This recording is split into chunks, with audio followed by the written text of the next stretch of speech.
Hello there, many thanks for joining us on today's edition of Aso Morning. It's wonderful to know you're right there. I hope you had a wonderful night rest. But as usual here on the program, we'll be giving you those very important lineup. As you already know, we start with a newspaper review segment where we look at stories that made headline this morning. We'll move on from there to go join Dr. James Komolafe, you know, that very important segment that gives us holistic well-being tips, where you get to do your checkup from the neck up so that you'll be good neck down. That's what we'll be concentrating on this morning. And after that will be our first interview. This time we'll be looking at the UN Convention Against Corruption, assessing the 2024 civil society monitoring mechanism. Promises to be interesting. How can we attain accountability and transparency in everything that we do? And what is the statistics around that? To be an interesting interview. That's not to say we'll not have the financial management tips. That's the Investment Plus segment where we get to learn about how you can manage your investment and the kind of diversification of your income that you need to do to stay afloat. And after that will be the food inflation. We'll be talking about food inflation, appraising emergency response. We've been seeing several pockets of protest around the country about the high cost of living. A lot of Nigerians have been asking the president to do something about it. Well, we'll be discussing how we can get proper emergency response and what should the government start doing. What are those low-hanging fruits that would ensure that people do not suffer? That's what we'll be discussing. As you can tell, it promises to be very interesting.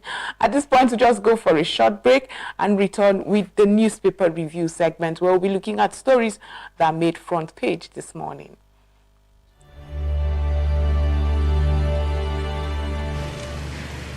Mr. President, last Saturday, the country which I have the honor to represent, the Federation of Nigeria, became independent and assumed the rights and the responsibilities of a sovereign state.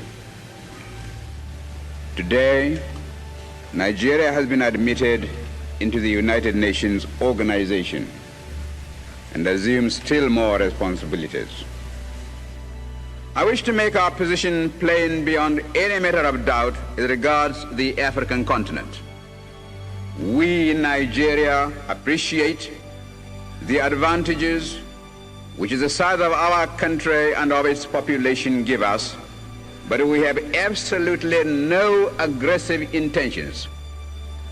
We shall never impose ourselves upon any other country and shall treat every African territory, big or small, as our equal, because we honestly feel that it is only on that basis of equality that peace can be maintained in our continent. We in Nigeria are a populous country. There are about 40 million of us, and our territory is relatively large. We are willing to learn before we rush into the field of international politics. But we are totally unwilling to be diverted from the ideals which we think true. That is the reason, Mr. President, why we in Nigeria shall not be found to align ourselves as a matter of routine with any particular bloc. Indeed, I hate the very idea of blocs existing at all in the United Nations. It seems to me to be a contradiction in terms. And when we hear the world crying out for peace, we may receive the inspiration to deal with these intractable problems and be able really to devote all our resources to the advancement of mankind by applying those eternal truths which will inevitably persist long after we ourselves are utterly forgotten. Thank you, Mr. President.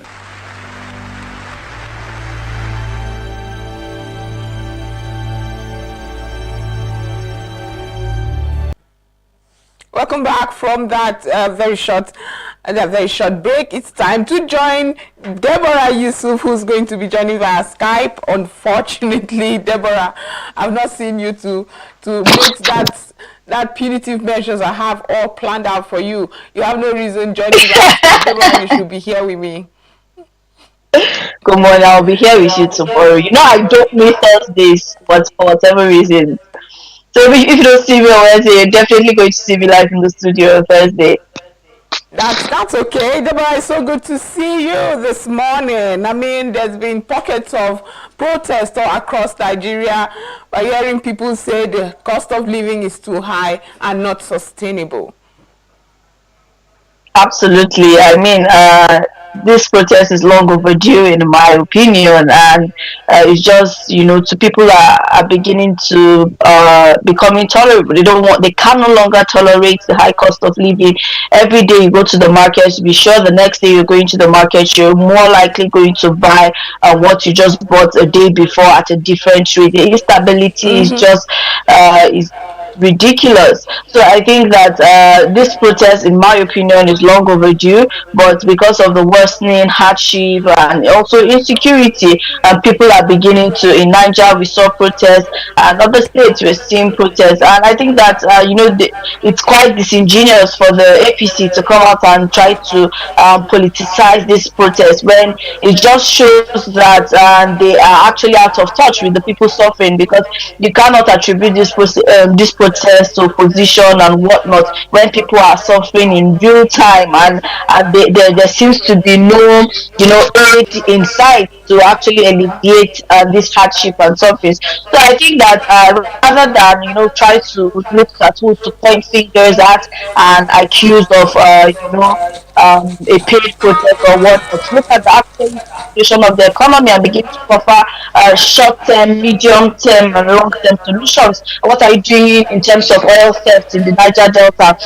What are we doing in that regard? That is what the short-term solution to improving our exports, improving our supply. That's and then looking at and the manufacturing sector, and how we can begin to add value to the exports we usually export out of the country. Most of our exportation aside of crude, even crude, we are still exporting it in its raw form. Exactly. So other exports, we are exporting them in the raw form. They don't give us enough value to be able to build our naira to the point whereby we can have a sustainable economy. These are the issues, and unless you give solutions, just as you we said that haven't even started with the newspapers.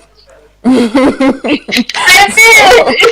Every one of us left, right, and center, and it just shoot me into the topic of the day. Okay, so let's just start with the papers. Let's just start with the papers. I mean, the papers also highlighted some of these things you just mentioned here in the front page, so you have an opportunity to really analyze based on what these papers had written out. Here we'll just jumpstart the program with the Punch newspaper this morning. The Punch has as its lead story, Nigerians spend 98 billion naira on foreign trips, education in 10 years. Nigerians spend $98 billion on foreign trips, education in 10 years. That's coming from the CBN. CBN says it can't stabilize exchange rate alone. Put annual food import at $15 billion. $15 billion. Senate summons Cardoso grills CBN Governor Friday over forex crisis, economic challenges. Now, Deborah, shoot. Alright, Joy. So, like I was going on my earlier rant about the economy situation. Now we're talking about Nigeria spending 98 billion in medical tourism, education, and whatnot in 10 years. And what's the reason for that? It's because we have failed in governance over decades and decades of bad leadership and governance that has not been able to, bring us up to par to be able to actually provide quality education to just our citizens. We're not even talking about the whereby we actually attract I beg your pardon, we actually attract other people from other parts of the world to actually come into Nigeria to gain a quality education. No, we're just talking about actually catering to our populace, and now we cannot even account for. So whose fault exactly is that? I find it anytime I see public office holders reading out statistics. To me, it's quite insulting, because we are not unaware of these challenges, but these challenges are some of the challenges that the government has refused, not been able. If you ask me, they have refused to solve. When you talk about medical tourism, you also find them in the loop. Have actually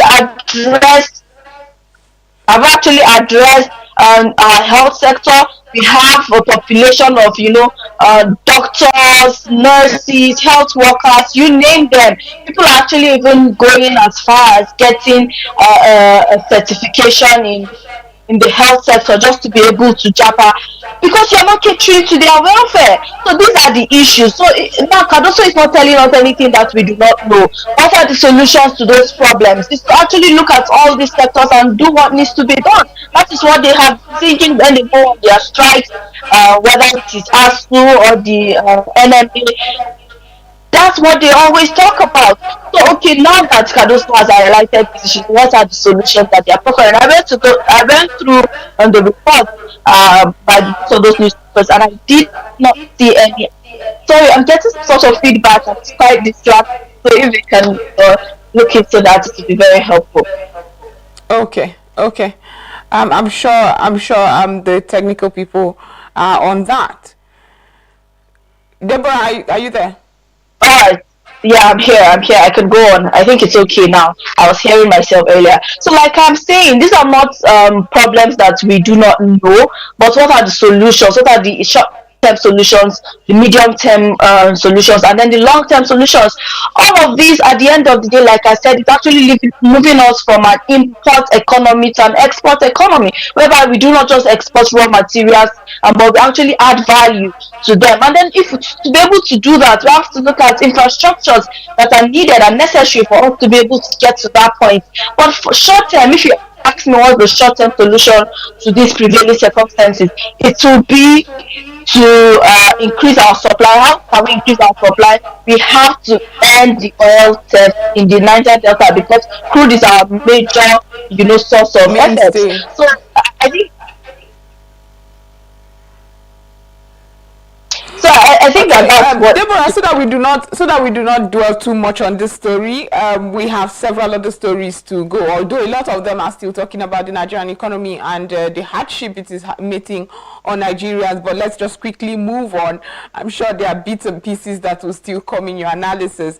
Above the masthead of the Punch newspaper are still talking about the inflation. We have here Tinubu returns, others emergency meeting on food crisis. Tinubu returns, others emergency meeting on food crisis.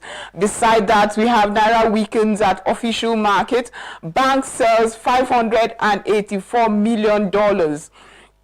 IOCs withhold fresh investment over $1.3 billion debt. IOCs withhold fresh investments over $1.3 billion debt. And custom seizes 854 million naira vehicles, others in January. That's coming from the Nigerian Customs Service. Killer kidnappers free slain Kwara monarch's wife. 13 suspects nabbed. Dangote will list refinery. Dangote will list refinery fertilizer company. That's coming from the NGX group chair. But Deborah, Naira weakens at official market, and then the president is back and calling for emergency meeting on food crisis. This president had not long ago also declared a state of emergency on food insecurity, and I don't think there's much done in that regard. He had plans. There were several plans he had to mitigate this food crisis. At the time that it wasn't this bad, we did not see that. But, well, here he is. But the good thing is he seems to be listening. I mean, after the protest, he's back and asking for an emergency meeting. Do you have hope? Well, Joy, except we begin to see a actions in line with that outcomes, positive outcomes that come out from these meetings and the House of Reps summons, the Senate summons. I don't think that we can just say that, oh, by the sheer presence of the president, that it's just going to inspire hope for these prices to drop. There are certain things that needs to be done. You're talking about a declaring state of emergency on food insecurity, and you've not addressed insecurity issues. I mean, farmers have not been able to harvest, to farm like they usually do because of insecurity, because of the terrorist herdsmen issue that we're facing. So how then, if we're going to address this food insecurity, we'll still have to spend money on importation and all of that, which I hear that is part of the things that is in the works for the federal government, part of the options that they're exploring to buy grains and then sell them at cheaper rates. So I'm hoping that he has the brightest minds that are going to show up for this economic meeting, that will actually prefer short-term, medium-term and long-term solutions, and they should not just be fixated on the short-term solutions, because if we're able to fix a mid-term and long-term plans that will actually bring us from this situation, at the end of the day we won't necessarily need those short-term solutions that they are always throwing around to fix the economy and to fix the issues that are prevailing. But right now, there's no how we can talk about food insecurity and we cannot talk about insecurity generally. Since the president declared a state of emergency on food insecurity, I can't say that I have heard or seen anything tangible that has been done in that regard. It is almost as if declaration was just a declaration. It did not actually yield results or positive actions that are put in place. So we wait to see anything that the president is going to do.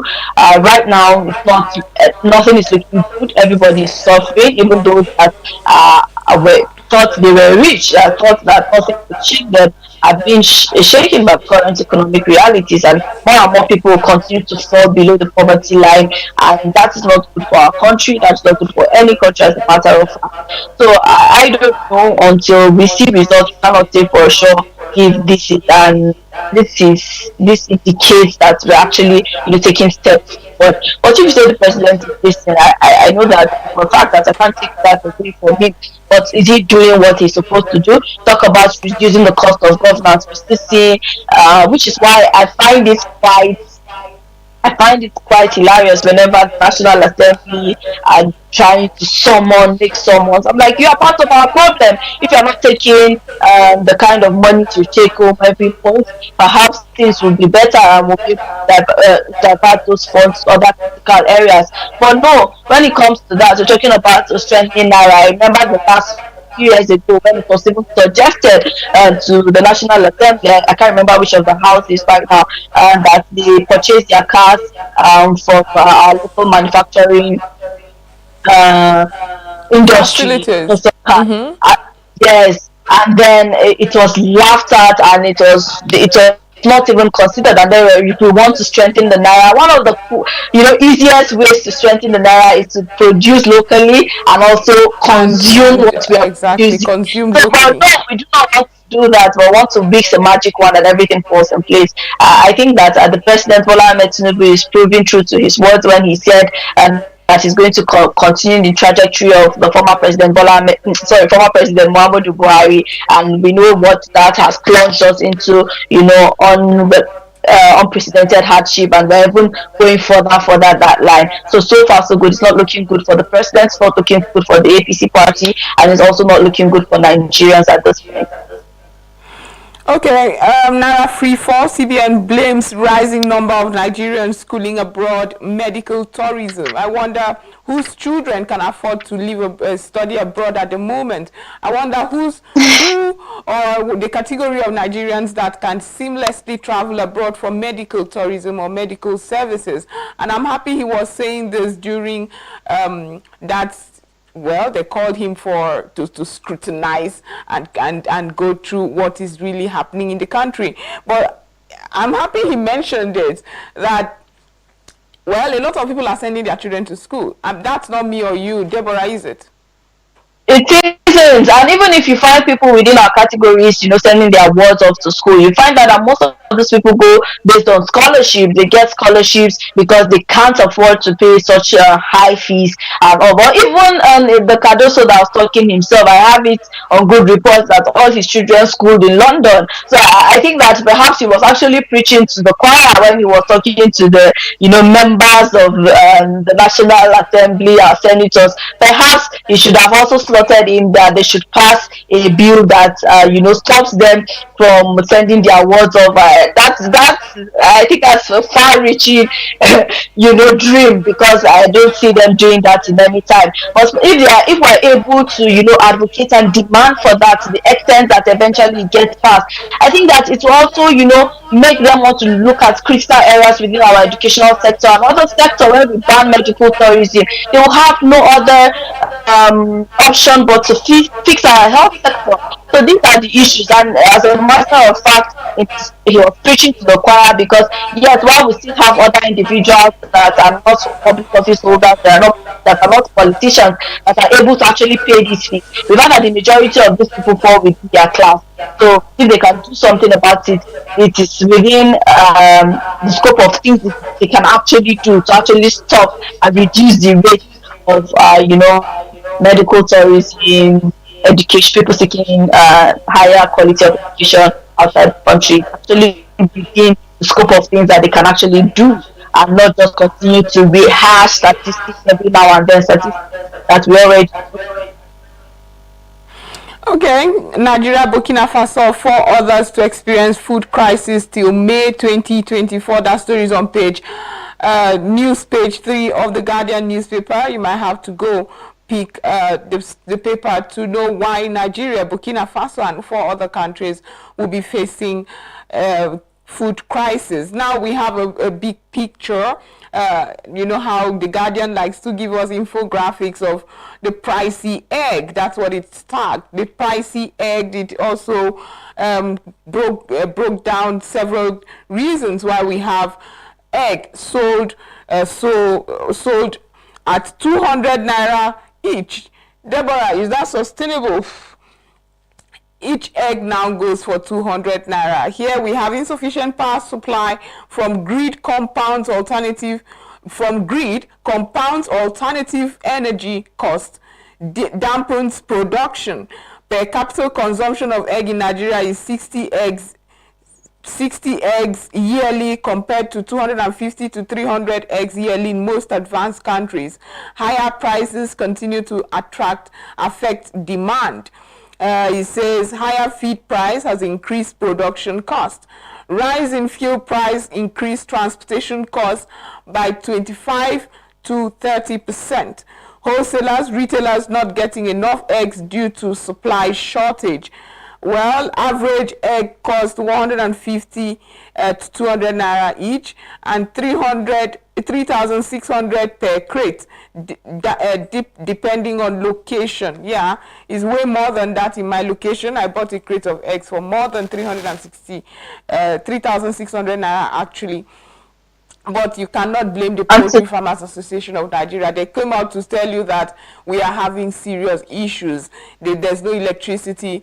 Wheat, the Ukrainian-Russian crisis has increased wheat, and it has also, there's a ripple effect on the poultry farmers. They cannot get corn as well to feed their birds. So, I mean, this isn't even just in the poultry segment alone. This is not just, but you know that egg is the poor man's source of protein, because before you now go to beef, chicken, turkey, those are for those that the high earners, and now it's now beginning to fall into the category of those who earn highly. You can only imagine. It's even shocking to remember that there was a time that a crate of egg used to be as low as 900 naira, 500 naira, and whatnot. But now I think the lowest you can get per egg is 150 naira. Some places people are getting a crate pay 2,500 naira. But it's just an indicator that, okay, if something that used to be 250 naira at some point, it's now getting to, you can't even get one egg at 100 naira, getting it at 150. It's just indicative as how, the inflation is affecting a lot of cost of food. But if at this point you're even finding having a lot of people not abandoning the poultry, because they're like, you know what, I'm not even making a lot of profits at the end of the day. If I buy a bag of feed today, the chances of me going back to buy a bag of feed after I've exhausted that will be that I won't be able to afford that because that's gone up. So these are the issues really that we are grappling with when it comes to talking about the economy, which is why there needs to be a sense of urgency in the way this administration addresses the economic situation. If not, the process that they have seen thus far is just, I think, the tip of the iceberg as to what's going to be coming if something is not done immediately. Well, you're right about that. Let's move on quickly now to the Blueprint newspaper. Foreign education, medical tourism, killing Naira. Cardoso is saying that. Says Nigerians spend $40 billion on education, healthcare abroad in 10 years. Economic hardship being addressed. Edu Bagudu Adedeji tells reps. And below the masthead of the Blueprint newspaper, ex-governor Bello didn't steal our money. Kogi State Government House is telling the EFCC that Yaya Bello didn't steal money. Well, that story is on page 6 of the Blueprint newspaper. Why is the state government telling EFCC that the ex-governor did not steal money? Well, that story you should go find out. Deborah, I mean, the state government crime has been committed here, so perhaps you would say that the supporters of Yahaya Bello, and I find it quite hilarious for them to just jump on a limb, come up on a limb and say that, especially for a state which seems to not be making any progress. If you ask me, Yahaya Bello was one of the youngest governors that a lot of hopes, people within the APC had a lot of hope as far as the youth and all of that. But we didn't see anything that he, did. Rather, what we saw was a lot of politics that played out, intimidating other politicians, and even having this, he's beginning to, take a leaf from our president's stage in terms of godfatherism. We saw a state whereby, he was able to install preferred candidate, and then they've now even created an office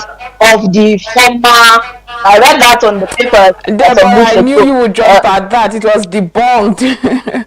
that story was debunked. I didn't see I guess fake news flies faster than the original news. But whatever the case is, I think that they do not have any local standing to come out and say that he did not steal the money. Investigations are going to be done, and if they cannot, defend and prove that he did not steal funds, then they cannot come out to say that. And there were clips of Yahaya Bello's wife while he was in office, distributing dollars to people, which is a habit that we need to actually, stop in our politicking. That okay, people, just because you are a public office holder, just because you're a politician, you are an elected official, does not mean that you reserve the right to be sharing money here and there. How did you even lay your hands on those funds? And I'm saying this also to point out there's also another viral video whereby our vice president Shetima, and I don't know who he was in the company of, where he was announcing that he was just giving $10 million along with other cars. I'm like, where are these monies coming from?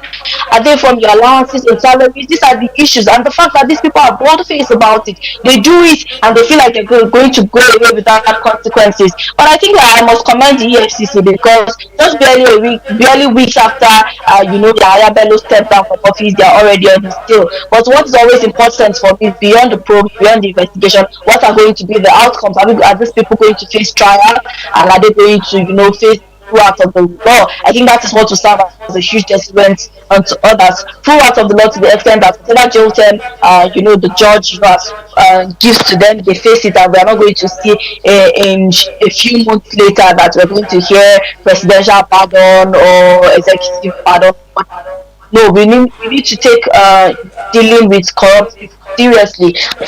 Otherwise, if we just go the route of plea bargain, which we have spoken a lot of times on the program, then you're incentivizing others to go that route because they know that, okay, if I see 50 billion naira, for instance, and I'm just going to give out 30 billion naira, then at the end of the day, I have made profit. It's good business. So beyond investigations and beyond what are going to be the outcomes, those remain to be unseen thus far from the EFCC, and I think that is what we either may command the EFCC moving forward, because right now they're receiving accolades, and of course rightfully so, but how they move on in their investigation, and if they actually prosecute is what gets us to the point where we can actually fully give them their dues and their Deborah, accolades. but what does the law say? I mean, you're not a lawyer, but you logically just indulge me. Now, if a crime has been suspected to be committed and the victim is coming out to say, oh no, or the alleged victim is coming out to say, oh no, nothing has been done here, nothing was done to me, would it affect the process of this, or rather the outcome of this investigation? Absolutely not. There are cases in the law. Let me take for instance, when murder has been committed, it is no longer that individual's case. If someone kills an individual today, it's no longer your own personal case. Let's say the relatives. No, it becomes the case of the state government in that instance. So right now it goes beyond those quote unquote victims. It's not supposed to be, a case that is of the federal government. So I don't think it has, like you said, I'm not a lawyer, but from the other provisions Because of the law, this the does not case in Delta State. But let's move on now to the Nigerian Tribune newspaper, so that we do not I just want to add something The Nigerian briefly. Tribune is leading with Nigerians spent 40 billion on foreign education, medical treatment in 10 years. CBN governor is saying, and the riders here says spends $58.7 billion on travel allowances during same period. Annual imports declined from $66.5 billion in 2014 to $54.7 billion in 2023. Forex from oil exports declined from $93.89 billion in 2011 to $31.4 billion in 2020. Reps tackle ministers. CBN over economic downturn says Nigerians hungry, angry. And that's it for the headline. But other stories here. Gbajabiamila, Ribadu, ministers meet, say government would unlock food in storage facilities. How interesting. Economic hardship, PDP tackles APC over claims, opposition behind protest. PDP tackles APC over claims, opposition behind protest. Amotekun arrests 149 suspected criminals in Ondo.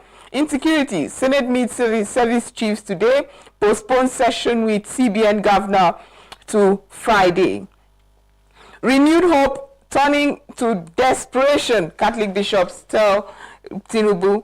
Rising poverty endangers Nigeria's existence. Laments conflicting court judgment over Rivers crisis. That's coming from the SMBLF. I don't know what that is. And then finally on the Nigerian Tribune newspaper, Kogi faults EFCC over charges against ex-governor Bello. Kogi faults EFCC over charges against... that doesn't get old. I still giggle in my head each time I see that headline. But quickly, let's talk about PDP tackling APC over claims, opposition behind protests. It started with the APC saying it's opposition that's causing it, and then the PDP is responding. But have Nigerians not seen enough to say, you know what, party aside, it's getting too tough? I think it's quite insulting for the APC to think that Nigerians need to be, bribed, or needs to be, organized by another by an opposition party before they can speak up for their rights. And I think that is also disingenuous for them to think that the sufferings has not gotten to the point whereby people need to take up to the streets and begin to protest the unprecedented hardship that we're currently facing. I think that it proves that they're out of touch with the realities of most of the realities of Nigerians and what they are currently facing, and for them to be able to accuse PDP of being responsible for that protest. But perhaps if they do not do something about the economy in as soon as possible, I think that the doubt will be cleared in coming on when we begin to see this protest spread to other states. Then they would know that, okay, maybe this is not just the PDP. I think they should just take a leave and just begin to be in touch with the people and their sufferings, and actually know that politicize these issues. People are suffering enough for them to have the will and the self-determination to come out to the streets and say, you know what, enough is enough. You people should not, put us under this hardship. There are no reasons why we should be facing what we're facing right now. I think if they begin to see the widespread of protest, perhaps they would, resent back. They will call back on some of the things that they are accusing the PDP of, because the protests and the sufferings that we are facing right now is enough. In other climes, in other countries, trust me, before we have gotten to this point, they have already begun the protest. They do not need to wait to get to this point in hardship and sufferings before they begin to, take the streets to demand that, let's end these things that you're going to. So I think that the APC should begin to put the human face to things and not think everything is about politics. People are suffering. Just said egg is 150, the middle of rice is even in some places 1,500, and so I don't think that's sensitive enough. They should have handled it more sensitively, but what they have done is just to insult the intelligence of Nigerians and say, you know what, you guys do not have enough self-determination to take up the street. There's no political motivation behind that, and that's okay. Okay, to the New Telegraph newspaper. This morning, forex volatility may drive fuel pump price to over 800 naira. How comforting. Queues caused by distribution issues. NMPCL is saying that Cardoso blames Naira decline on forex speculation, non-remittance of crude oil earnings. Others predicts 3.76% GDP growth in 2024. In the same breath that he's talking about FX speculation, non-remittance of crude oil earnings, and not telling us what is going to be done to ensure it. He's also predicting growth. So that's interesting. But forex volatility may drive fuel pump price to over 800 naira. Joy, as a matter of fact, there's no reason why people, like my people will say. It's getting worse already, Joy.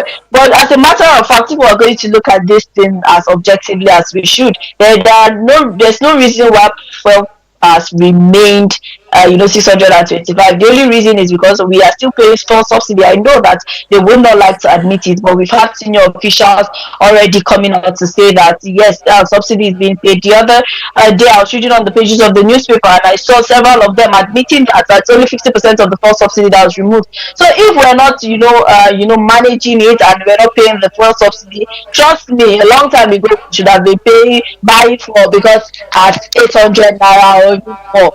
So I think that this is a possibility that Nigerians should not rule out, but they should challenge and demand accountability from this current administration as to why we are still paying this fuel subsidy. Which is why, I had already said that the concept of the fuel subsidy at such a time as this was not the thing to do at the time. The thing to do is to clean up the Niger Delta, stop oil theft, and then build your refineries, start refining oil. Then you can begin to talk about removing fuel subsidy. But we're talking about allowing the forces of demand and supply, a country whereby you are not refining oil to and when there's huge oil theft in the Niger Delta, to demand the cost of PMS. And that's ridiculous. And this is not just me saying this. This is something that you would also hear other, some, because of course there are always different schools of thought. Some, economists also say in the light of the current economic crisis that we're facing. Well, you've said it. Excuse me. You've said it all. But let's quickly go below the masthead of the New Telegraph newspaper.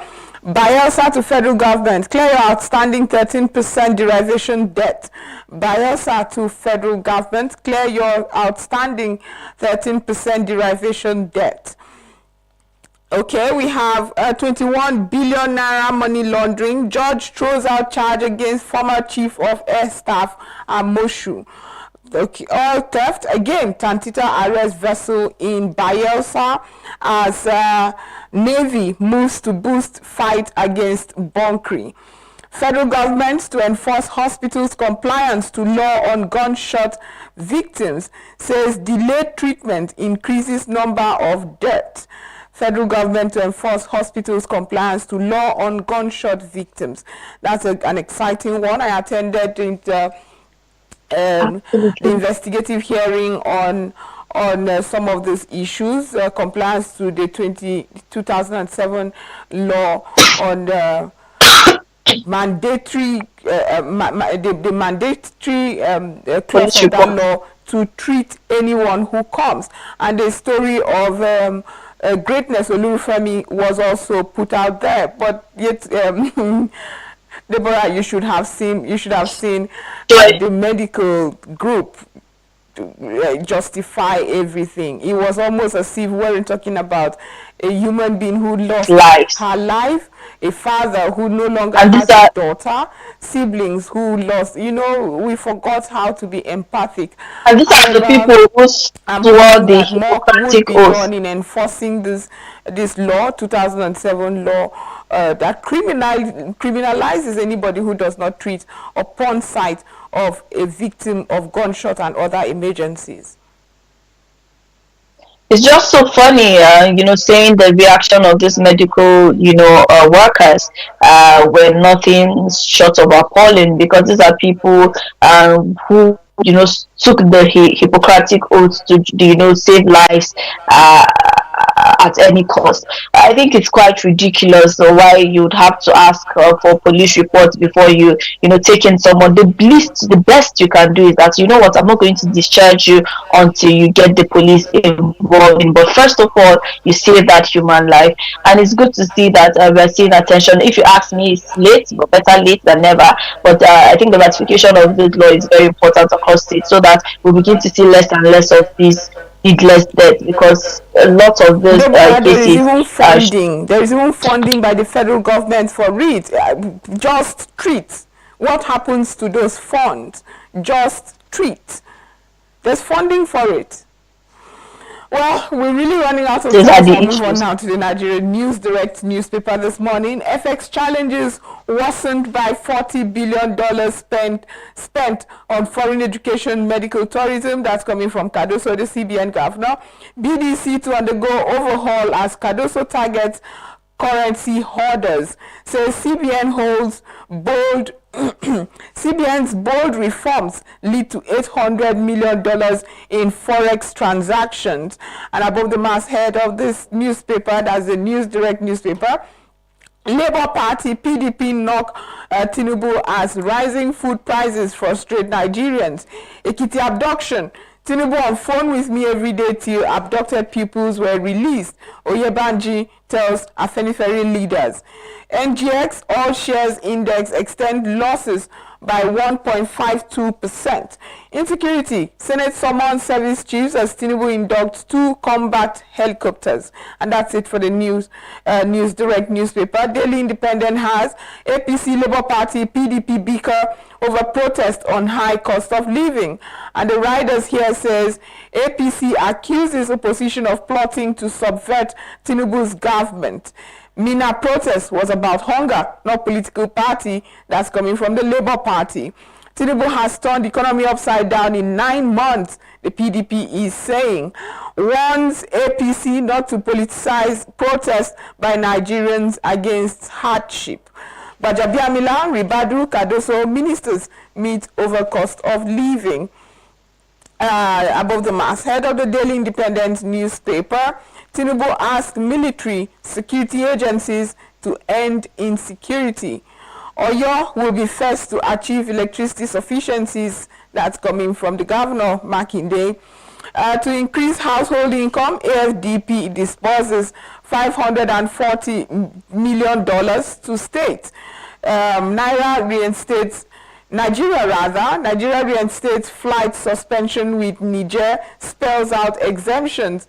Just maybe they will come back to the ECOWAS. We're being a little lighter to Niger right now.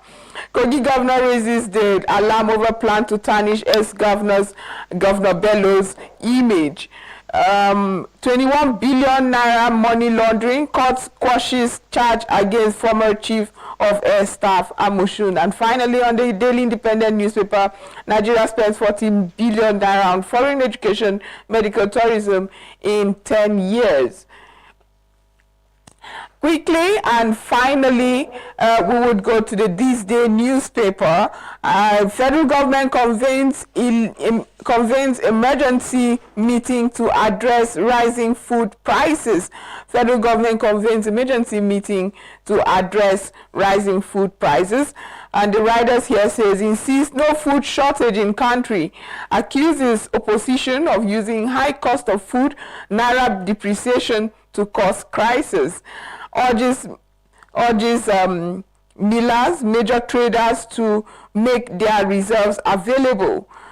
Tinubu directs committee to take immediate steps to arrest situation. Lawmakers tell stakeholders to open national food reserves, explore grain importation orders. APC, PDP trade blame over protests in Kano and Niger State.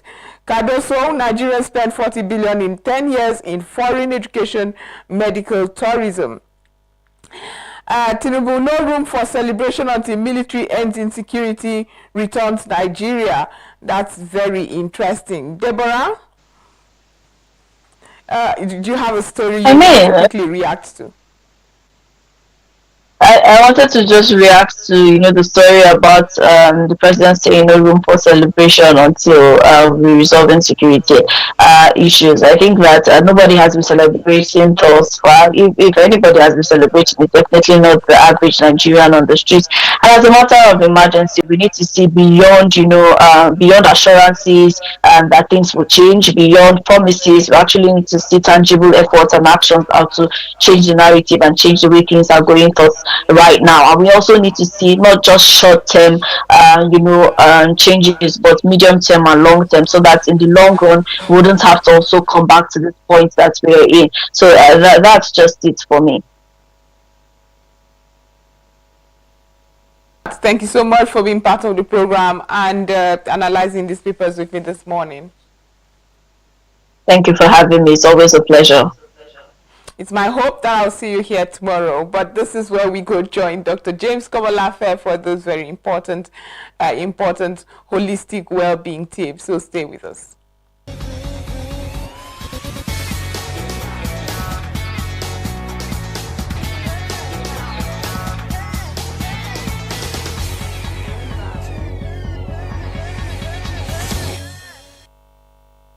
Wow.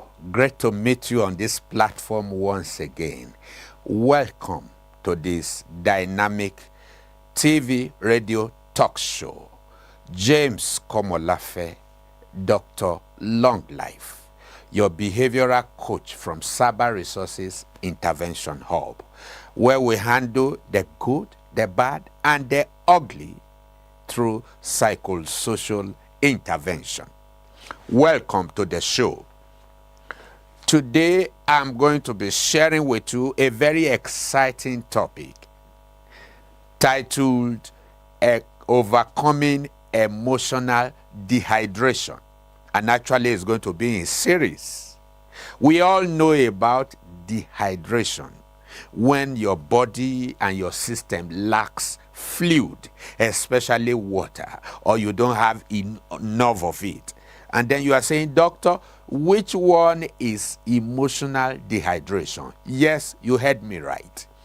Emotional dehydration is the absence of life fluid that you require to power your emotions. Wow. Can I say it again? When you are emotionally dehydrated, you lack the much needed fluid that you require to power your emotion. So what is emotion? Emotion is the force of life.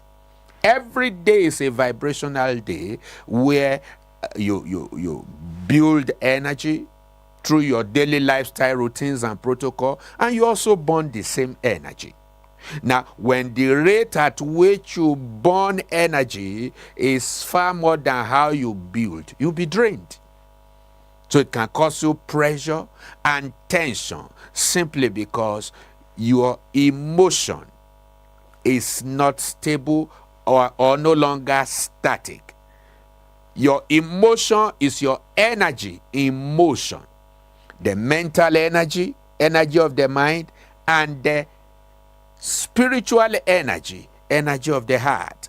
When the two blends together and you use it as a basis of interaction with somebody, we call it emotion. Meaning your energy in motion outside of you to interact with people, to interface, and to create the much needed intervention. So when you are emotionally dehydrated, how do you know? You suffer emotional leakages. You are drained emotionally. You are fagged out. It can happen to individuals. It can happen in family circles. It can even happen in organizations. So that is why, on a very pivotal note, you need to know how to manage your emotion well in all your interaction and in all your interface. As you perform activities, given your responsibilities and the relationships you find yourself, you also need to know that you are building and burning energies.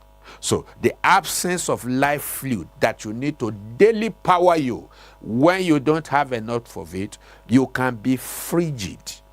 You are cold. You see what you are supposed to do and you lack the capacity to do it. Not because you don't have the competence. That is emotional dehydration. You could also be rigid.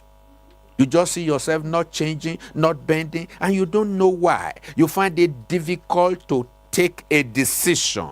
You think just very briefly, and you have what we call short fuse. You have anger. You are tensed up. You are warped. You face somewhere only to go somewhere else. You are dehydrated. So life is 70% behavior and 30% operational. So please take care of your behavior. Know that you need the right quality of emotional balance and hydration, not by the reason of the water that you drink, but by the reason of the kind of thoughts and contemplation that you keep.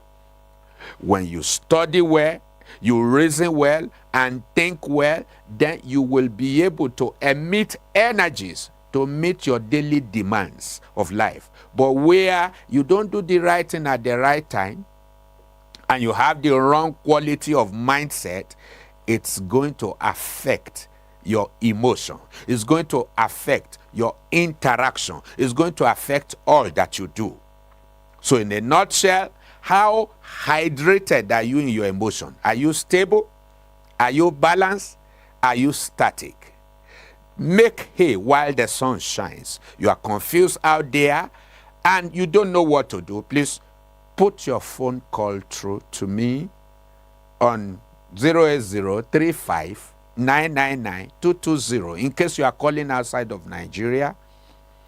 Plus 234-8035-999-220. I and my critical team are hands-on to help you sort out every issue of emotional dehydration so that you can bounce back to life and refreshing again. I hope you picked a lesson or two Thank you so very much, and see you next time. Bye-bye.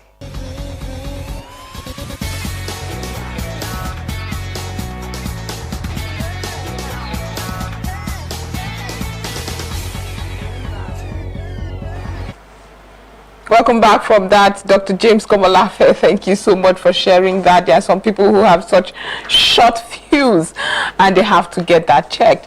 Well, I hope you have listened to Doctor, and indeed you would get help, because it is really important. Now we are moving the conversation to something I had promised earlier, which is the fight against corruption, talking about getting transparency and accountability in governance. And when we talk transparency and accountability, you already know who is right here to discuss that.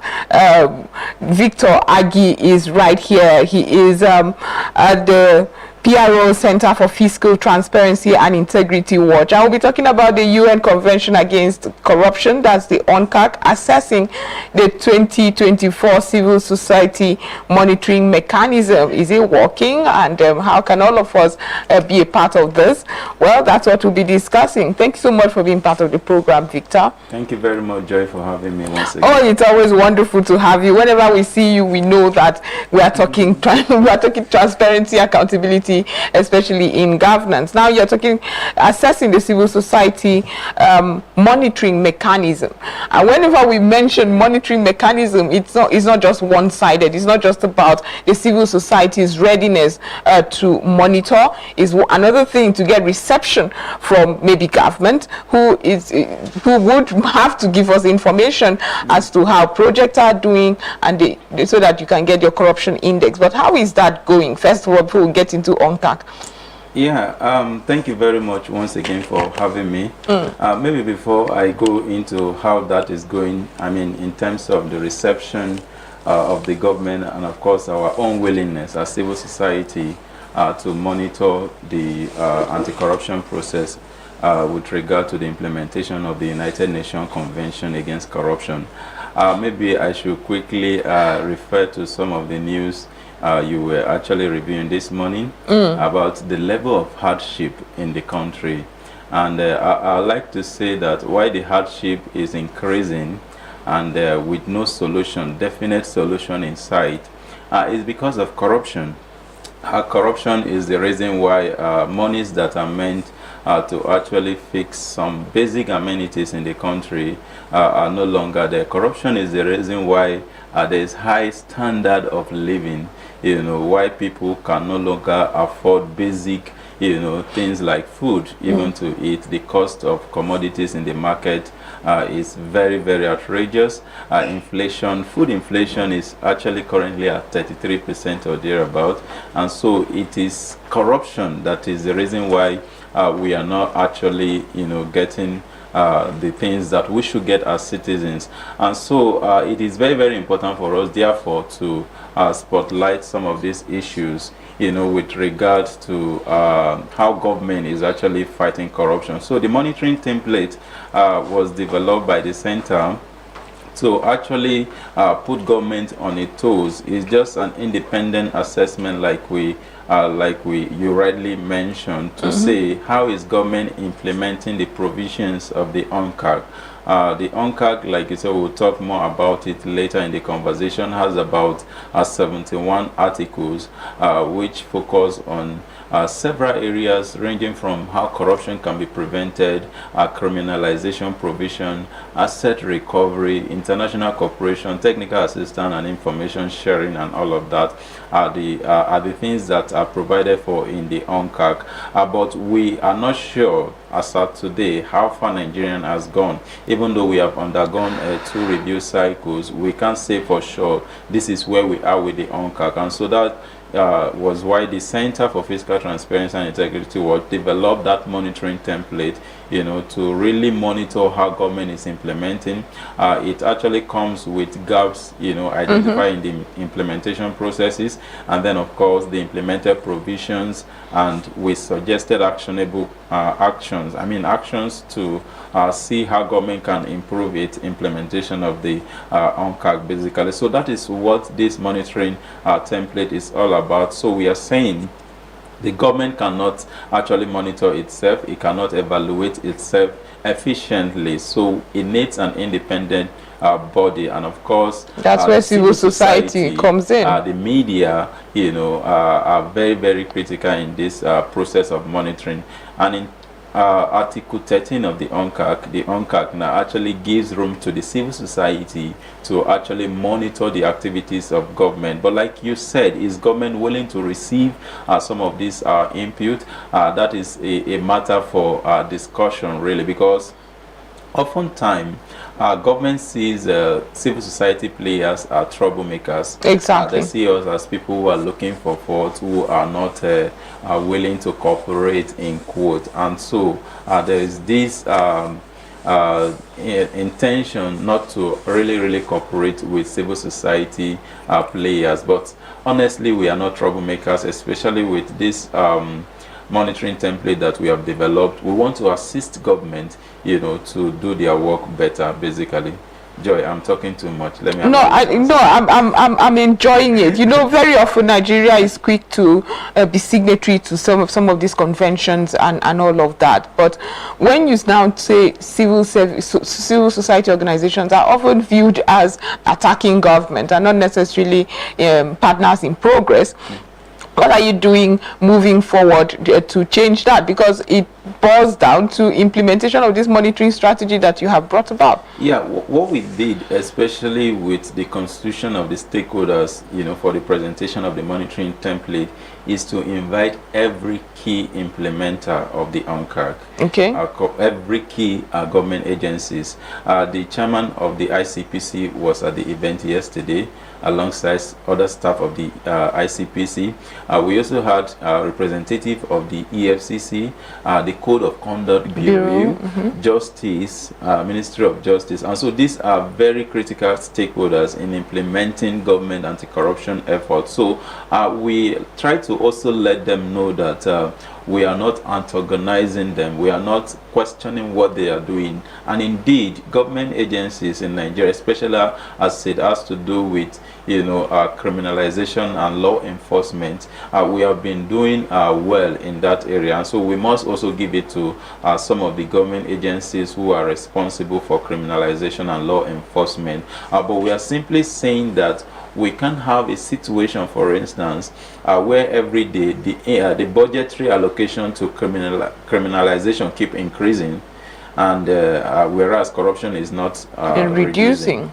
And so it's actually a problem that we are spending so much money in enforcement, in actually trying to penalize those who engage in corruption, whereas corruption is not reducing. And so that brings to fore what are we really doing in terms of corruption prevention, which is a very critical aspect of the UNCAC. And so we are simply calling them to say we can do better in terms of preventing corruption in from happening, so that the cost of trying to enforce it will be less. Right. We are not making progress when we say every year budgetary allocation to law enforcement keep increasing, whereas corruption is not reducing. And so we are not making progress when we say, for instance, the EFCC is saying that in 2022 it prosecuted over 2,000 cases, whereas more people are acting corruptly. And so we try to let them understand that we are actually here to complement your work, make your work easier by providing this template for you to look at. These are areas that you need to improve on. These are areas that you need to work on. These are areas that you need to focus on. And if you check the legal framework that establishes some of these government agencies, especially the Code of Conduct Bureau, it is supposed to be a corruption prevention, arm of government, where people who are coming to government actually declare their source, their income, their assets, and so that we will know that between so and so time, this is how much you are actually supposed to earn as exactly. a level 8 officer. So how come you get unduly enriched after your year of service and all of that? So we are simply saying that we can help you to prevent corruption, because that is the pillar of the UNCAC that we don't seem to be doing too well.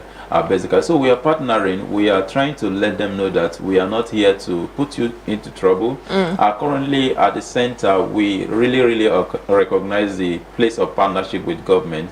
We partner with the Bureau of Public Service Reforms, which is the government agencies that lead reform processes in the reform processes. And so we hope that through them we'll be able to reach more government agencies to tell them to do the right thing, to promote transparency. Of course, you are aware of the Center's Transparency and Integrity Index, which is one of the ways we are saying government officials to publish what they are doing, to promote transparency and order. So basically the reception as far as this project is concerned has been good so far. They express willingness to partner with us to improve some of the areas they have not been doing well, especially as it has to do with corruption prevention. Okay, now let's move away a bit from prevention, where I'm happy you say we are doing well. I would have, in my own myopic statistics, have said I don't think we're doing enough. We are doing well when it comes to enforcement, criminalization. Right. We have legal frameworks. 2 years ago alone, some critical legislations were passed. The Terrorism Prevention and Prohibition Act. Yes. Of course, the MLA was also amended and passed. Then the Proceed of Crime.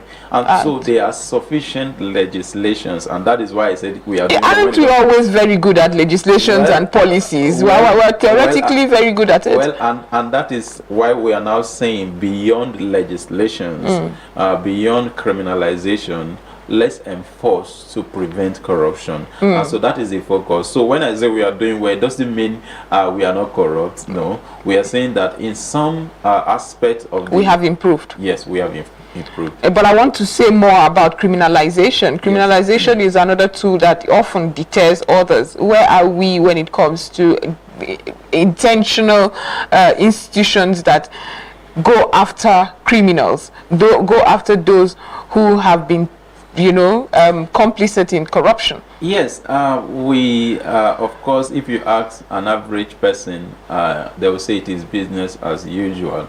But I like to see it differently.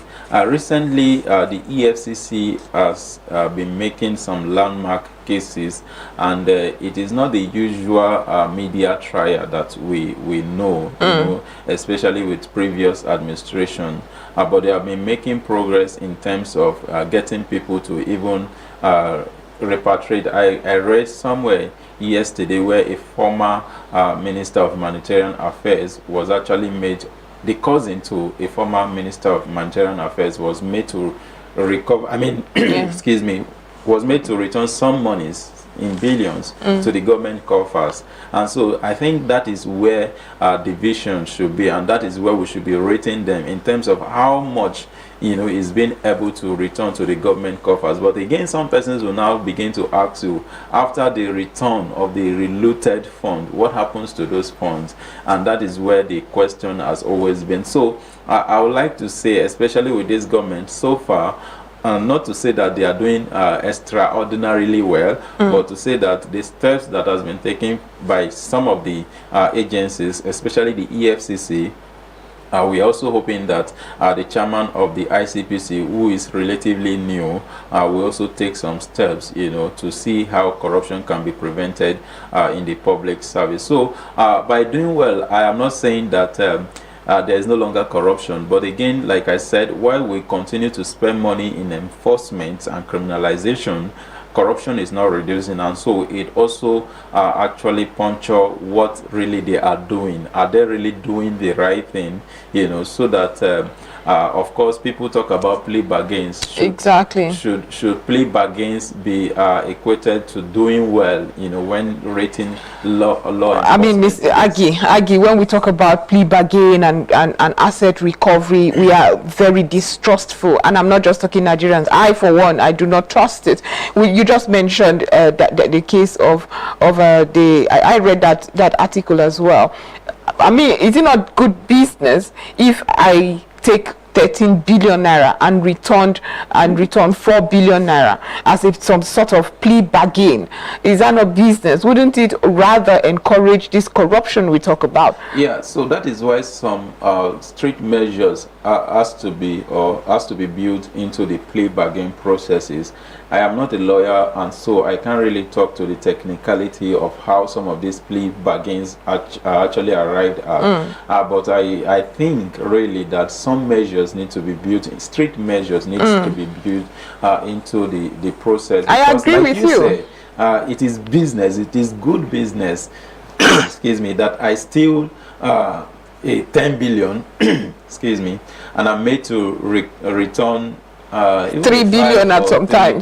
Sometimes. We know jail term, by the way. Yeah, so it's good business. So I'll be encouraged to do, same next time. If even if you are not in the opportunity to do it again, others that are watching are saying, okay, yeah, so you have made 6 billion out of this deal. Actually, and so that is why we need to look at the preventive pillar of the fight against corruption. And so for that reason, why some persons are made to return loot, it doesn't prevent corruption.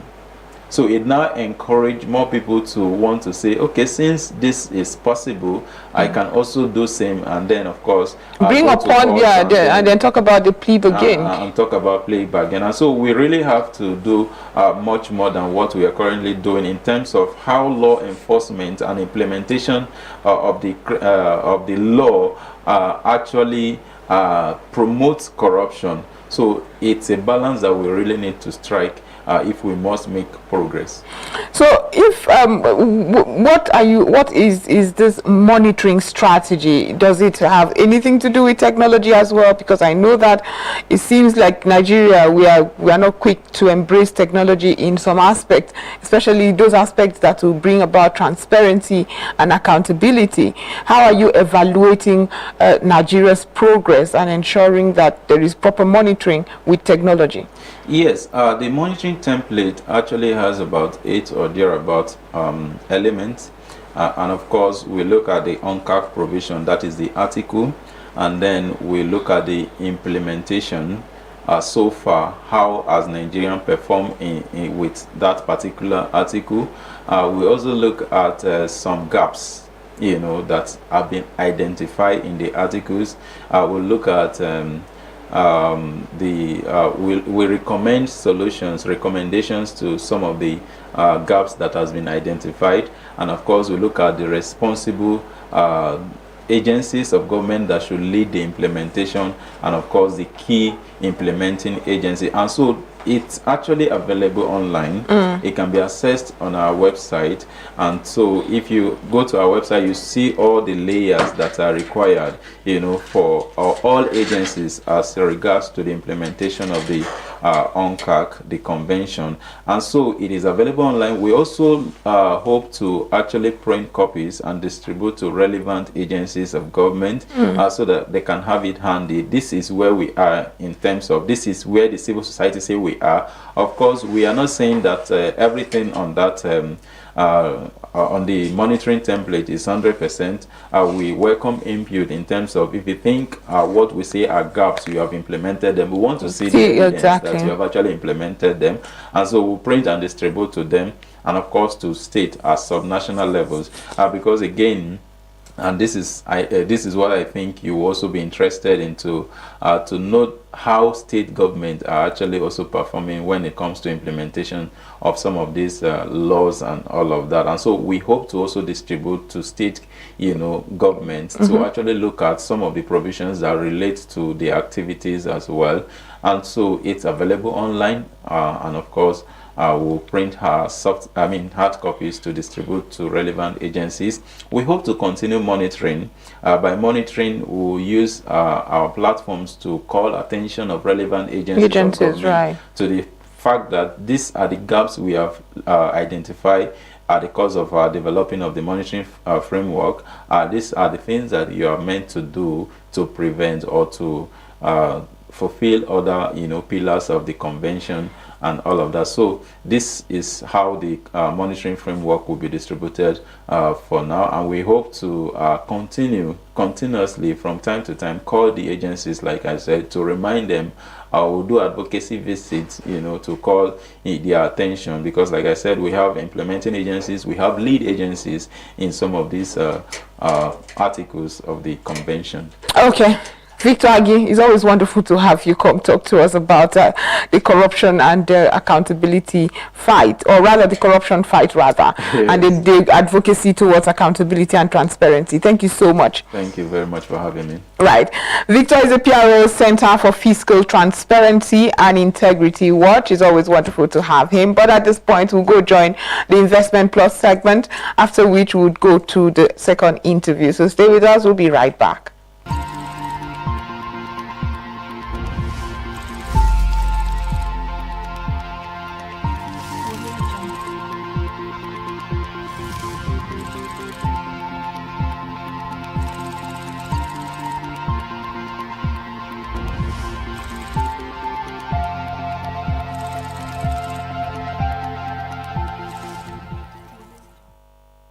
Hello and welcome to another episode of Investment Plus. Today we're looking at money skills you can start teaching your kids from now.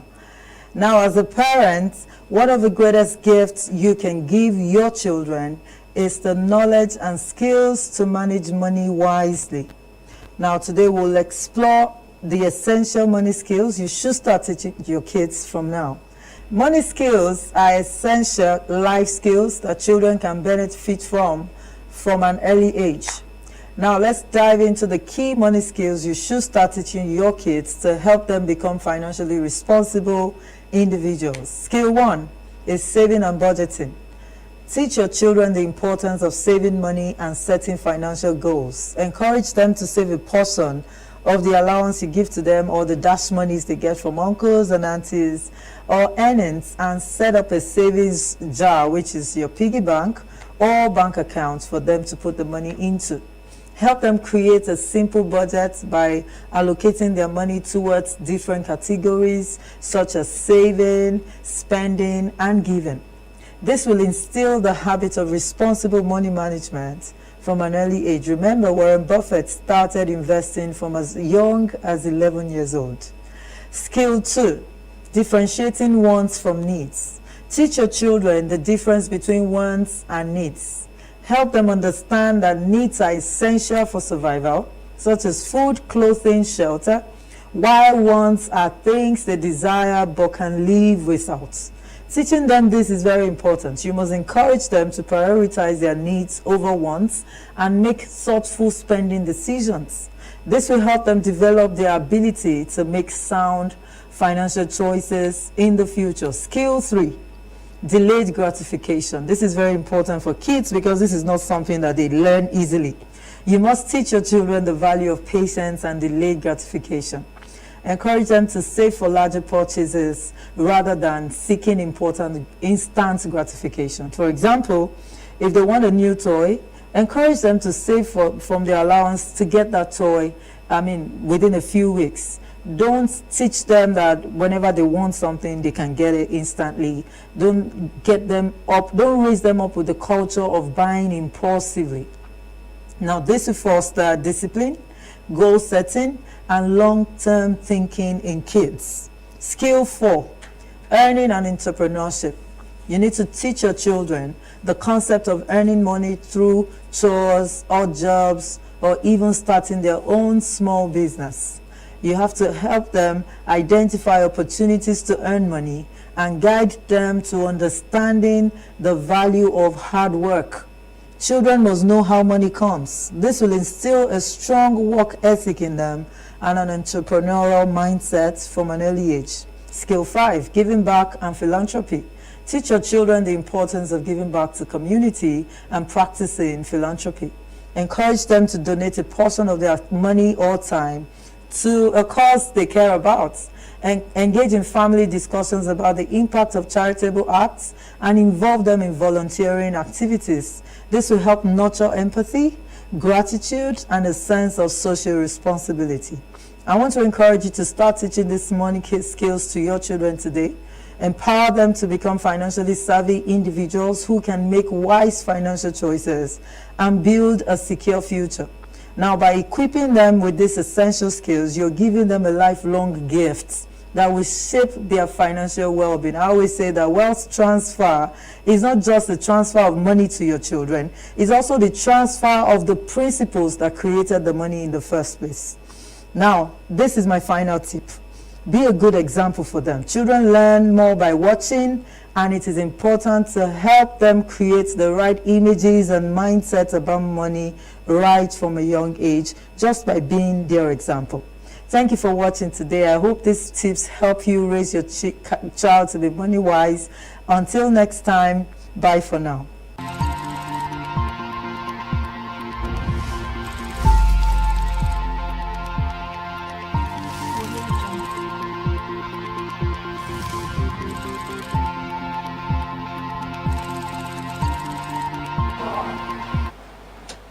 Thank you so much for staying with us, and thank you to the Investment Plus team for giving us those very priceless financial management tips. All Nigerians need that right now. And still speaking about finances, we'll be talking to our very own Barrister Mike Adinye. Barrister Mike is a political analyst. He will be talking about the ease of doing business in Nigeria, food inflation. I mean, we just talked about the high cost of living, protests that rocked Niger State and Kano State, and we're hearing other states threatening to go that way. Government has done its own in reassuring. The president is back in the country and has called on an emergency meeting to address food insecurity that is right now plaguing Nigeria.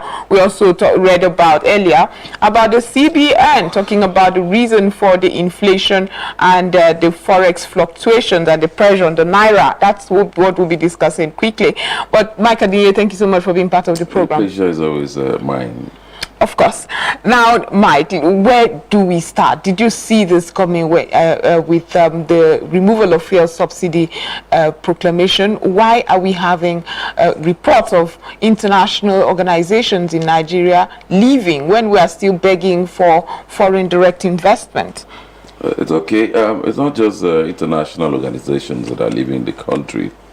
Other private individuals, too, who have come in here to invest in one way or the other, equally leaving the country because of the administrative bottlenecks, the taxes, and other issues, frustrating their existence in the country and doing business in the country. For instance, there's something that happened that was in December that had to do with the increase of,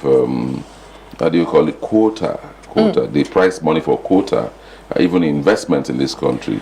Initially, at the level of a Corporate Affairs Commission and the Minister of Interior, for you to establish any company in Nigeria to run your business as a foreigner, even if you're an African or a West African, or probably if you're from nationals of other countries, was 10 million shares. But suddenly, we're made to understand that it increased from 10 million to 100 million shares.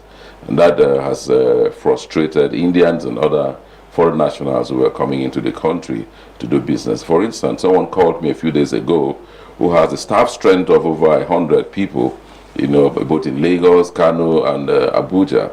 That he has 5 companies with 5 different objectives, and if he's mandated, because it presupposes that for you to do business or to have a corporate account in this country right now, you must increase the share capital of your company to 100 million. Wow. And if someone has 5 companies or 10 companies doing different objectives of business, it means you have to increase the share capital of those 5 to 10 companies to 100 million, and that to be very high on most investors.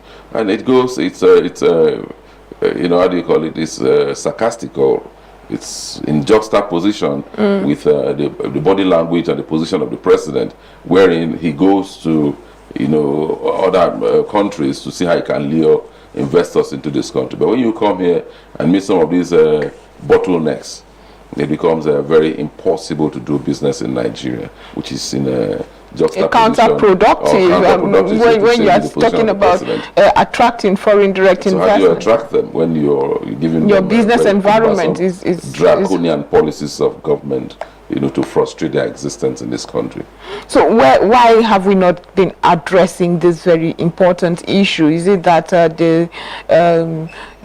there no associations or unions within the private sector that can say, government, you cannot do this, it's not sustainable, it will not get these foreigners to come invest in Nigeria, it's going to be counterproductive? It takes a listening government or a listening president. This president seems to have been listening. But how wide are the ears to be able to listen to everybody? It appears he takes everything, as they come up, step by step. I don't see him as someone who would want to take most of his responsibilities all at the same time. But heads of these government, regulatory agencies of government, who regulate some of these foreigners who come into the country, like the Minister of Foreign Affairs or Minister of Interior, Corporate Affairs Commission, the EFCC, one of the such conditions to establish a corporate account or do business in Nigeria is that you must have a SCUMA certificate. SCUMA is, I think it has to do with the security regulation of money laundering, taking money out of the capital flight out of this country. But if you go there, it's not that some of these things happen simultaneously. It takes a very long time for it to be processed or registered before you can establish your business in Nigeria. Even I think there's one-stop shop, something that established by government in conjunction with Minister of Interior, to see how we can have some of these regulatory agencies put in one roof or under one roof to regulate the coming in of foreigners, to do business in Nigeria. It appears that agency is no longer working the way it ought to be. But one thing I know, as someone who is in the field that is affecting foreigners, in the course of their business in this country, and their willingness or desire or decision to leave this country to other West African countries or neighboring countries, is the difficulties or encumbrances associated with doing business in Nigeria, including multiple taxation. So how would they survive with the harsh economy? So most of them have decided to leave this country. It becomes a counterproductive or different from what the president has been preaching. Exactly. Barrister Adeniyi, we also heard the CBN governor Cardoso talk about the $40 billion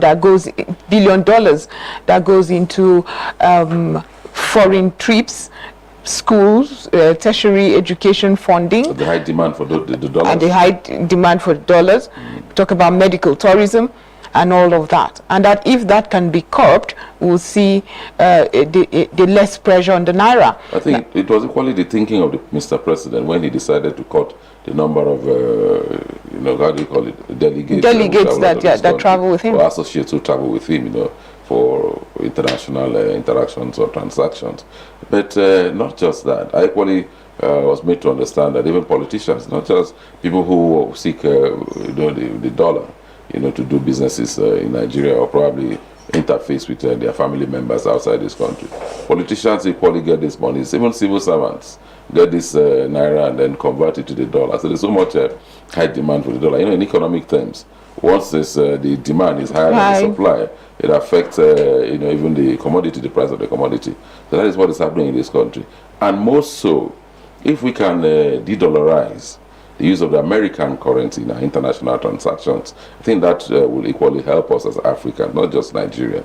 In a situation where you're made to use the American dollar, to do businesses, I think there's a policy of the CBN recently where the CBN governor said you are no longer allowed to use foreign currencies, especially the dollar. I think that's a 2003 no, something like it was now becoming code by the CBN governor recently, 2 or 3 days ago. Yes. And these are some of the policies that have been put in place by the government to see how we can cut down the use of the dollar or demand for the dollar.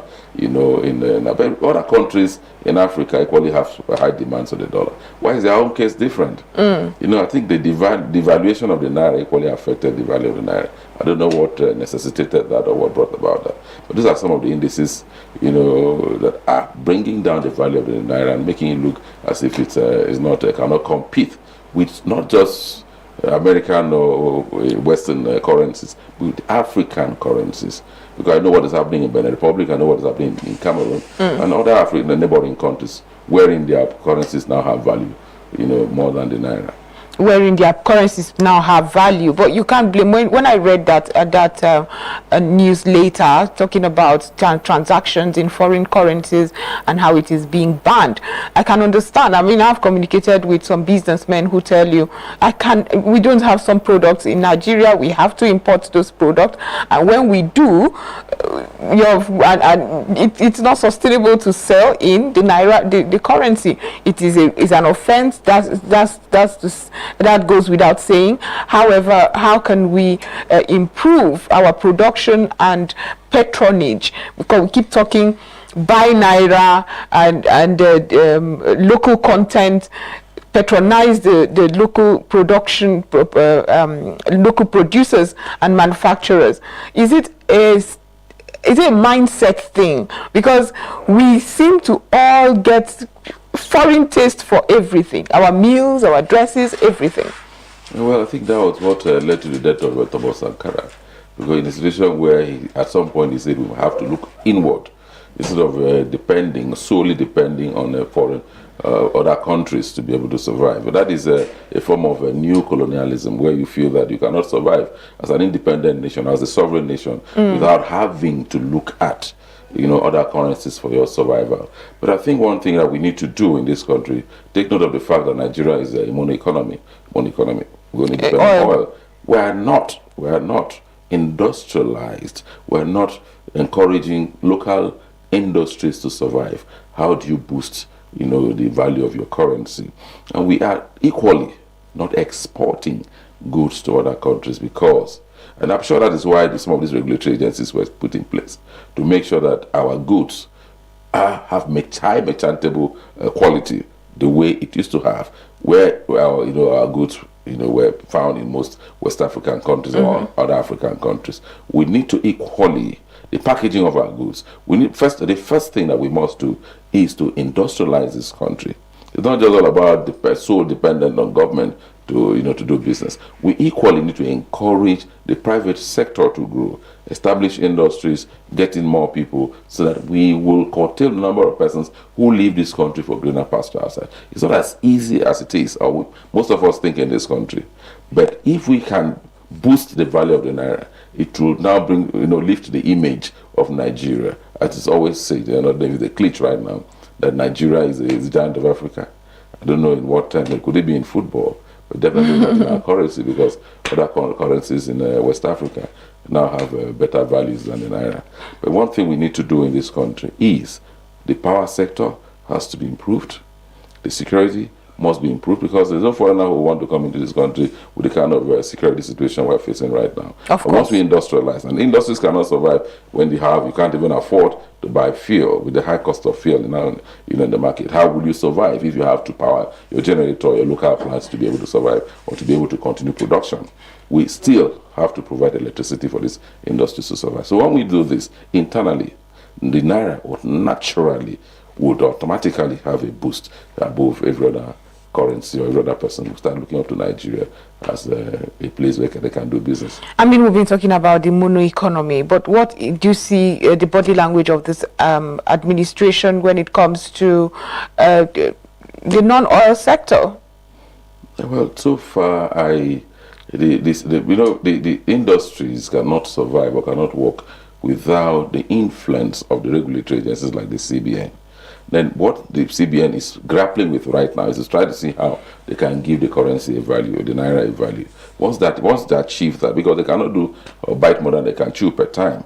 Once the currency, is given the right value, they will now start thinking of how they can boost local content or boost, other private investments through, assessing facilities to be able to survive as businesses in this country. But unless that is achieved, I don't see us going anywhere. But first and foremost, the currency must have value to be able to attract other investments or other sectors in the economy. Well, Nigeria is desperate right now. What would you say the low-hanging fruits should be? What should their point out quickly to get that that energized energy in the sector, especially because we're already seeing protests. We saw one in Kano State, another in Niger State, and we're hearing other states threaten to join the protest.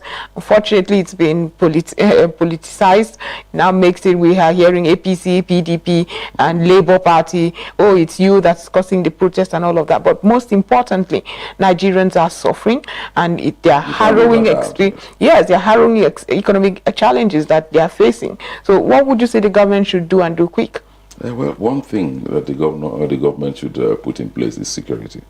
Once that is done, but protests, it depends on areas where these protests are taking place. It doesn't matter. It stifles economic activities. Yes, I think if you look at what is trending right now, you discover that the protest is mostly coming up, from the middle belt to the north. And then, right from the First Republic, this thing keeps playing out. They will tell you because the president is from the south. And that is why Northerners are not happy and they want to protest.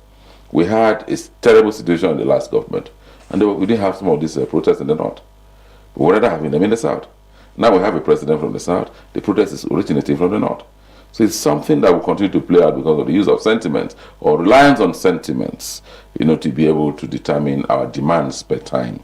Because if we are not talking about, if we have a protest or protests that will have a national outlook, it will be able to stabilize, some of these demands without necessarily attaching it to where the person comes from and all that.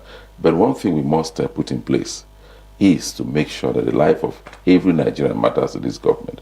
Because actually, people are suffering. And if since they are suffering, there's no way you can copy insecurity when people do not have food to eat. According to Karl Marx, to get into a class war between the rich or the have and the have-not, to the extent where the have-not will be able to, or will fight to see how they can overtake the have, like the bourgeois or capitalists, and take over the economy, the running of the government, and provide our needs, or the needs of the have-not, who would now be made to work according to their ability and they are paid according to their needs. I'd hope we don't get to that level where there will be lawlessness in the country, where there will be a class war between the have and the have-not, because it appears that is what is playing out now. Because those who have are actually not, feeling the effect of the high cost of fuel, lack of light, lack of amenities, lack of employment. Because even if you go to seek for jobs now, they'll start asking you for reference letters. Who has brought you? Who is representing you and all that?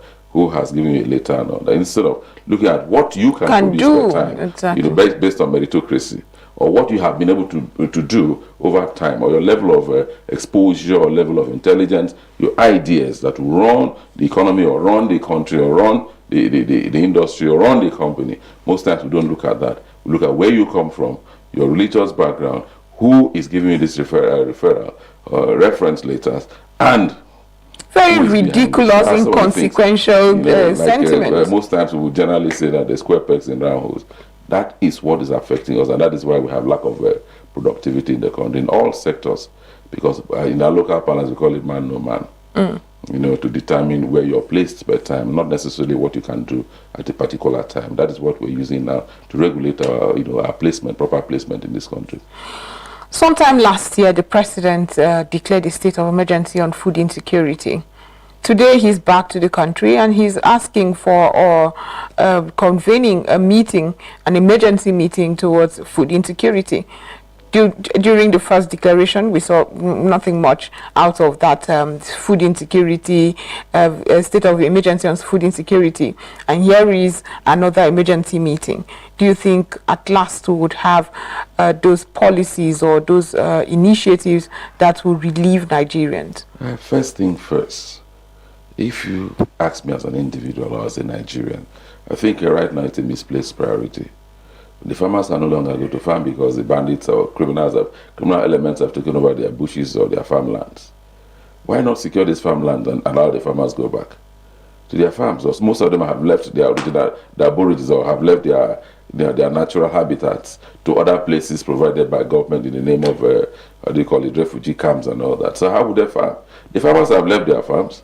So no matter the level of meetings that are called or the interventions sought by the president, if security is not put in place to make sure that the farmers can freely go to their farms without encumbrances or without any hindrance. We will still continue to have this. Farmlands have become, how do you call it, hideout for criminals.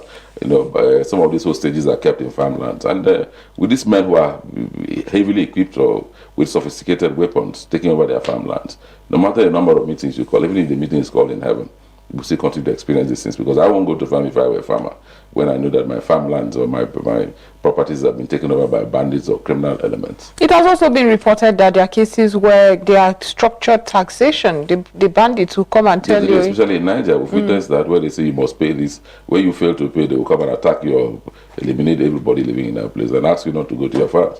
So if you've not been able to protect lives and property as sworn to by the president, as contained in the constitution, how will the people go to farm? They don't really know. So you must first of all count one before you can count two. Provide security and not calling for emergency meetings to determine food security.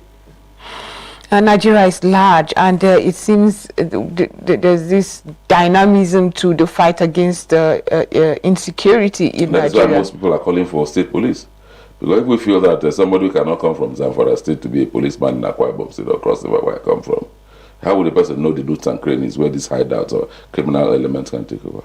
Because in the past, they've adopted so many methods. They've tried the vigilantes to see how they can synergize with security agencies, licensed to carry arms and all that. And it's still not working. Most governors and senators are calling for state police to see how they can take over the nooks and crannies of their villages or immediate community. Until that is done, the people cannot go to farm. So establish state police, let's see how that works out. But for now, having a national police is not helping us, and we cannot grow as a people in terms of having to tackle the menace that has ridden the society or taken over the society. Okay, so finally, before I let you go, Nigeria's inflationary pressure is causing a lot of businesses to some leave and others go defunct. What would you say Nigerian businessmen should start doing? Those who are patriotic to the country and want to hang in there. Well, no matter your level of patriotism, you're not meant to kill yourself because you're patriotic. If you kill yourself, if you're allowed to die, made to die because you have a government that is sensitive to your plight, how will you survive? So talking about patriotism does not matter right now. What matters is what can the government do? How would the government be responsive to the yearnings or plights of the masses?